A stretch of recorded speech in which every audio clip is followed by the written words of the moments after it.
जय शिवराय मित्रांनो महाडीबीटी फार्मर स्कीमच्या माध्यमातून राबवल्या जाणाऱ्या विविध कृषी यंत्र अवजाराच्या योजनांच्या अनुदानाच्या प्रतीक्षेत असलेल्या शेतकऱ्यांसाठी एक अतिशय महत्त्वपूर्ण असा अपडेट आहे।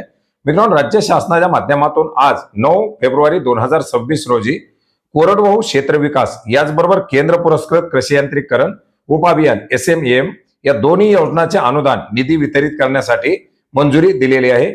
याच्यामधील पहिला GR आहे तो म्हणजे केंद्र पुरस्कृत कृषी यांत्रिकीकरण योजनेच्या संदर्भात केंद्र शासनाच्या माध्यमातून राबवल्या जाणाऱ्या कृषी यांत्रिकीकरण उपाभियानांतर्गत शेतकऱ्यांना विविध कृषी यंत्र अवजाराचं अनुदान दिलं जातं आणि याच्याच अंतर्गत ज्या शेतकऱ्यांचे अर्ज मंजूर झालेले आणि ज्यांच्या अनुदानाची प्रतीक्षा होती अशा शेतकऱ्यांसाठी 104 कोटी रुपयाचा निधी या GRच्या माध्यमातून उपलब्ध करून देण्यात आलेला आहे, ज्याच्यामध्ये सर्वसाधारण प्रवर्ग, अनुसूचित जाती आणि अनुसूचित जमाती या तिन्ही प्रवर्गासाठी केंद्र शासनाचा 62.86 कोटी तर राज्य शासनाचा 41.90 कोटी असा एकूण 104 कोटी 76 लाख रुपयाचा हा निधी वितरित करण्यासाठी मंजुरी दिलेली आहे। याचबरोबर केंद्र पुरस्कृत कोरडवाहू क्षेत्र विकास अर्थात RAD ही योजना देखील राबवली जात आहे। या योजनेसाठी सुद्धा सर्वसाधारण प्रवर्ग, अनुसूचित जाती, अनुसूचित जमाती या तिन्ही प्रवर्गासाठी मिळून 11 कोटी 81 लाख रुपयाचा निधी हा राज्य शासन आणि केंद्र शासनाच्या माध्यमातून उपलब्ध करून देण्यात आलेला आहे। त्याच्यामुळे योजनांच्या अनुदानाच्या प्रतीक्षेत असलेल्या